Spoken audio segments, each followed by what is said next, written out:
Chapter 33. Make them pay. Summary. Homicide isn't always as fun as it sounds. Katsuki busted through the wall with a devastating explosion. He burned with power and fury as he stood up. Dust clouded the air, stinging his eyes and coating his throat, but he didn't care. He had found them, and now someone was going to pay. The last hour or so had been a blur. As much as Katsuki hates to admit it, the others did most of the detective work. Katsuki was just too worried to stand still and look for little clues. He needed to hit something.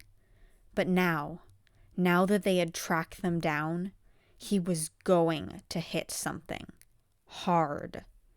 Maybe he didn't help much in the finding, but he would help in the beating people to a pulp department, especially with all the sweat that Spice had worked up. He was going to win, to save them. His eyes took in the room in an instant. Izuku was on the floor, a blue alien's foot planted between his shoulder blades, red matting his hair, arms bleeding sluggishly. Ochako was stood on the other side of the room by a big-horned alien and two dog crates. Both had loose rope in them, and one a puddle of dried blood. That was it. The two aliens were dead. He was going to kill them. How dare they do that to his family? In an explosion of movement and nitroglycerin, Katsuki was slamming the blue-tentacled alien into the wall with a satisfying crack. Thick, deep blue blood ran down the wall from the impact site. Emerald eyes followed him from the ground, but he didn't meet them. He could see the pain in the alien's pupilless yellow eyes grow as he slammed them against the wall again, letting its body crumple to the floor like a puppet whose strings had been cut. And it wasn't long before Katsuki was locking on to his next target. The bulky alien had barely taken a step before Katsuki was on him, adrenaline and rage overwhelming his senses. This one looked much sturdier, more likely to survive one of Katsuki's blasts head-on. They were quickly pinned underneath Katsuki, despite the size difference. He drank up the fear in their eyes. He could feel the supernova of heat blossoming under his hands as he charged up for an attack that was definitely going to hurt the bastard. Probably wouldn't kill him. Probably. Katsuki was going to enjoy this. He needed to hurt them. If anyone dared take the people he cared about right from under him, he was going to make sure that no one ever fucking tried again. No one was going to come close to his family and get away with it. He would protect them. He would keep them safe where he couldn't before. He would.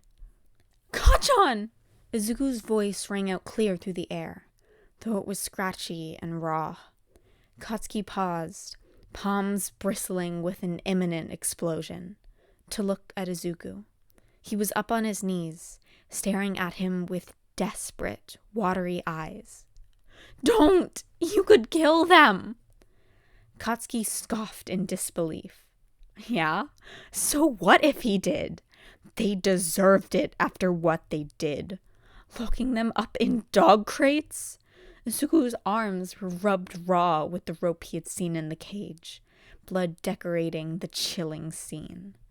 They deserved much worse than Katsuki would do. He's pretty sure those shredded arms of Izuku's were self-inflicted in some blind panic.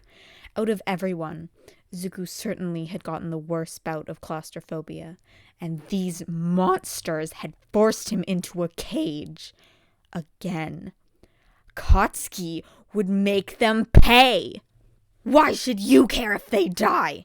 They deserve it," he snarled out, hands brought even closer to the alien.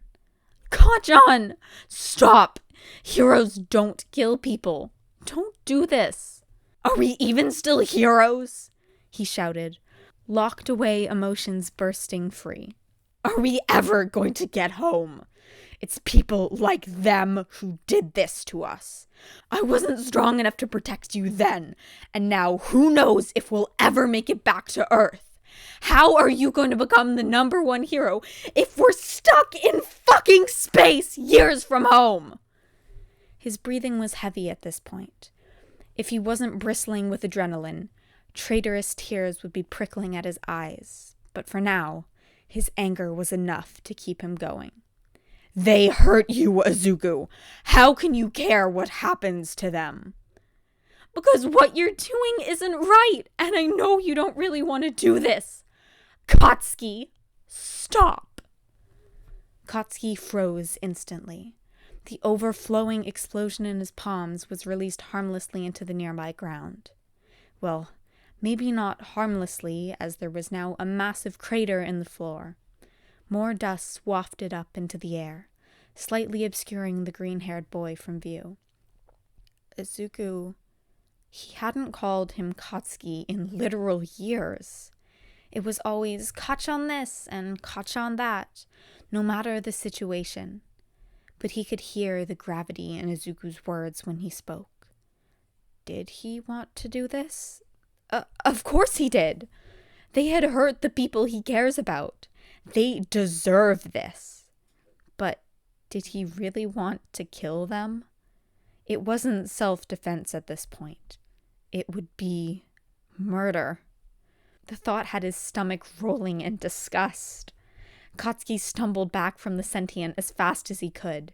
Ever-raging, overwhelming, all-consuming emotions that had been drowning him since Izuku was taken just washed away, leaving him vulnerable and cold. What had come over him? He knows he has some pretty serious anger issues, considering everything that had happened with Izuku in the past. But this was something else. He'd been getting better, hadn't he? Everyone in class said that he wasn't as much of an asshole now as at the beginning of the year. When Kaminari said something exponentially dumb, it only made him want to smash his own head through a wall, as opposed to the electric blondes. When Mina got up in his space, he didn't want to explode her sky high. He just grumbled at the contact, or pushed her off when he really wasn't in the mood for touch. But this, it was like when he had made the biggest regret of his life and told Izuku to. He had almost killed someone in cold blood. Fuck! He wasn't ignorant enough to think that he'd never have to take someone else's life with his own hands as a pro. It happened, even to the best, and was probably going to be even more likely now in their situation. But that was always a last resort for when there was no other way to take them down, to stop them from hurting innocent people. It wasn't a win. Not really. And here he was, fighting just to cause pain to those who had hurt Izuku and Ochako. Maybe even killing that bulky alien if they weren't as sturdy as they looked. Katsuki felt arms wrap around him. He almost blasted his mysterious assailant into next Tuesday before he saw the mop of green hair that accompanied the arms, and instead, just deflated. It's okay, Kachan. Ochako's safe. I'm safe. You got me back, just like I knew you would. Everything is okay. You're not alone. You don't need to fight anymore. Mina, Denki, and Mei have got the rest covered. Okay? Katsuki took a deep, shaky breath in. Okay. He knew he would hate himself for acting so vulnerable when he came back to his senses, but right now, he couldn't bring himself to care. He trusted everyone around him so much, in a way that he's never trusted anyone before, except for maybe Ejiro. He trusted the people around him, unlike anyone at his old middle school or elementary school, unlike anyone at home. So maybe, just maybe, it was okay to be vulnerable sometimes. Ochako didn't know what to think about the last minute or two. After Deku was pinned and she had to release the other alien from her quirk, she was sure they were done for. But then Katsuki burst through the wall, followed by Mina, Denki, and Mei. Everything was so fast. Before the other three had even entered through the hole in the wall, Katsuki was on the crystal-horned alien and about to kill them.